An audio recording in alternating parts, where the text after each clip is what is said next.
दिल्ली की ठंडी रात थी और सड़कों पर धुंध छाई हुई थी और स्ट्रीट्स लाइट्स उस धुंध को चीरते हुए बस पीली सी आभा फैला रही थी। इस शहर में रहता था आरव, 24 साल का एक साधारण सा युवक। दिन में वो एक कोऑपरेटर दफ्तर में काम करता था और रात को देर तक मोबाइल पर स्क्रॉल करने के बाद सो जाता था। जिंदगी बेहद नीरस और थकी हुई थी, लेकिन आरव की जिंदगी उस रात बदल गई जब उसने ऑफिस से घर लौटते समय पुराने कश्मीरी गेट की तरफ शॉर्टकट लेने की भूल कर दी। उस रास्ते के बारे में अफवाह थी कि वहाँ किसी युवती की आत्मा भटकती है। लोग कहते हैं वो बदला चाहती है। आरव उस किस्से पर कभी विश्वास नहीं करता था, लेकिन उस रात अचानक उसकी बाइक का इंजन वहीं जाकर बंद हो गया। चारों तरफ सन्नाटा था। उसने मोबाइल निकाला, नेटवर्क गायब। तभी हल्की झोंके की हवा से उसे लगा किसी ने फुसफुसाकर कहा, मेरा बदला पूरा कर। उसकी रगों में सिरन दौड़ गई। वो कांपते हुए बाइक को स्टार्ट करने की कोशिश करता रहा, लेकिन इंजन जैसे किसी ने अपने हाथों से जाम कर दिया हो। अचानक धुंध के बीच उसने देखा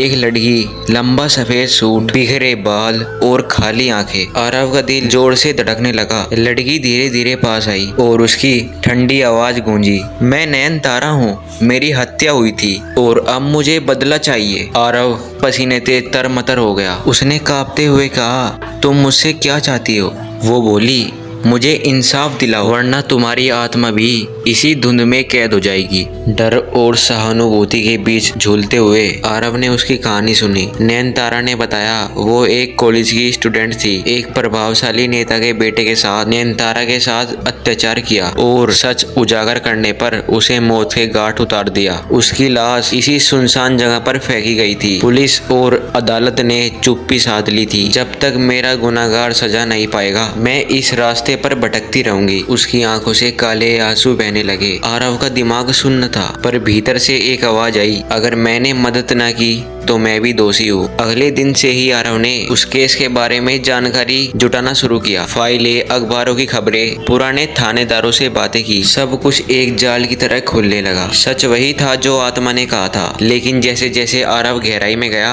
वैसे वैसे उसे धमकियां मिलने लगी। फोन पर आवाज आती, पंगे से दूर रह वरना जिंदा जला दिए जाओगे। लेकिन अब वो पीछे नहीं हट सकता था। हर रात नयनतारा की आत्मा उसे याद दिलाती, तेरा वक्त कम है। एक रात जब आरव घर लौट रहा था, उसकी कार के सामने अचानक वही नेता का बेटा आ गया, जो अब एक शक्तिशाली माफिया बन चुका था। उसके साथ हथियारबंद लोग थे। बहुत हीरो बन रहा है, जान प्यारी है तो इस मामले से दूर रहे।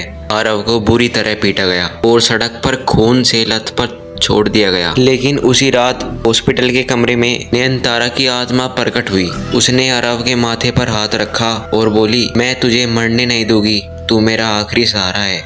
आरव की आंखों में अब डर नहीं था। उसकी आत्मा नयनतारा की आत्मा से जुड़ चुकी थी। अब वो अकेला इंसान नहीं रहा, उसके साथ एक अदृश्य शक्ति खड़ी थी। उसने सारे सबूत इकट्ठे किए और सोशल मीडिया पर पोस्ट कर दिए। धीरे धीरे खबर मीडिया तक पहुंची। लोगों में गुस्सा भड़क उठा। पुराना केस फिर से खुला, लेकिन अपराधी इतना ताकतवर था कि कोर्ट में गवाही से पहले सारे गवाह गायब होने लगे। आखिरी सुनवाई की रात आरव अकेला कोर्ट के बाहर बैठा था। जब नयनतारा उसके सामने आई, अब वक्त है असली इंसाफ का। उस रात बिजली कड़क रही थी। अदालत के बाहर तूफान मचा हुआ था। अचानक अपराधी की गाड़ी रोक दी गई। ड्राइवर चीखते हुए भागा, क्योंकि स्टीयरिंग पर किसी औरत के खून के हाथ जमे हुए थे। वो आदमी बाहर निकला, पर चारों तरफ धुंध छा रही थी। धुंध के भीतर से नयनतारा प्रकट हुई, चेहरा विकृत, आंखें जलती हुई। तूने मेरी जिंदगी छीनी है, अब मैं तेरी सांसें छीनूंगी। उसकी चीख ने आसमान चीर दिया। अगले दिन अखबारों में खबर थी, प्रसिद्ध नेता का बेटा रहस्यमय तरीके से मृत पाया गया, चेहरा डर से विकृत। आरव ने वो देखा था, लेकिन किसी को बताया नहीं। उसने केवल इतना कहा कि अब इंसाफ मिल चुका है। उसके बाद नयनतारा की आत्मा कभी दिखाई नहीं दी, लेकिन हर बार